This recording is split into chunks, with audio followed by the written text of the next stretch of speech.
పెట్టే పరిస్థితి లేదు.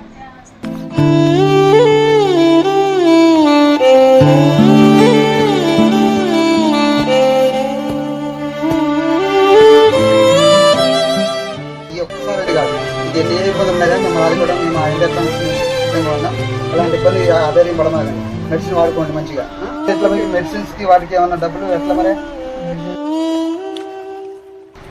ఫ్రెండ్స్, జీవీఆర్ ఎన్టీఆర్ సేవా సమితి నుంచి ఈరోజు వీళ్ళకి 2 నెలలు సరుకులు వేసి వాళ్ళకి ప్రోత్సహించడం జరిగింది. కనీసం తనకి ట్రీట్మెంట్ చేయించుకోవడానికి కూడా డబ్బులు లేని పరిస్థితి వెళ్ళదు.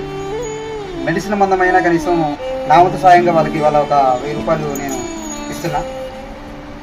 ఇలాంటి ఎంతమంది అయితే వీడియోలు చూస్తారో వాళ్ళు కంపల్సరీగా ఇలాంటి తనని ప్రోత్సహించాలని నేను మనస్ఫూర్తిగా కోరుకుంటానండి.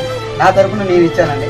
ఈ వీడియో ఎంతమంది చూస్తారో వాళ్ళకి ఖచ్చితంగా ఆయన పరిస్థితి బాగలేదు కాబట్టి ఈ వీడియో చూసిన ఎవరైనా మీకు సహాయం చేయాలని ఉంటే కంపల్సరీగా స్క్రీన్ మీద నా నెంబర్ కనబడుతుంది. ఆ నెంబర్కి ఫోన్ చేస్తే వాళ్ళకి కంపల్సరీ వాళ్ళకి పంపిస్తామండి. మీరు ఇది ఒక్క సహాయం చేయండి ప్లీజ్. ధన్యవాదాలు. హాయ్ ఫ్రెండ్స్, ఈరోజు రాజపురంలోని మాదాసి వీరబాబు వాళ్ళ ఇంటికి వచ్చాం. ఆయనకి కాలికి కొంచెం ఇన్ఫెక్షన్ వచ్చి షుగర్ అనేది ఉండటం వల్ల ఆ కాలు పైనాక తాగడం వల్ల ఈరోజు కాలు పెట్టేది. ఇతను సాధారణ కూలికి మొదలు చెల్లించాడు. దీనికి ఇంటికి బయటికి వెళ్ళి ఈయన పని చేస్తే ఇంట్లో వెళ్ళే పరిస్థితి. అయితే ఈరోజు ఆయనకి ఇలా కాలు కొట్టేయటం వల్ల ఆర్థిక పరిస్థితి బాగలేక తినడానికి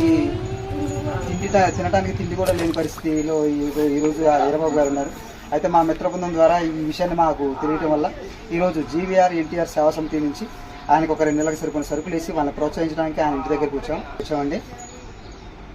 ఇలాంటి వాళ్ళు ఇంకా మీకు మీ పరిధిలో ఇంక ఎవరున్నా కానీ మాకు కామెంట్ బాక్స్లో కామెంట్ రూపంలో పెట్టి తెలియపరిస్తే కంపల్సరీగా వాళ్ళని ఆదుకోవడానికి మా ఎన్టీఆర్ జీవీఆర్ సేవా సమితి మిత్ర బృందం మొత్తం సపోర్ట్గా ఉంటాం ఎప్పుడైనా.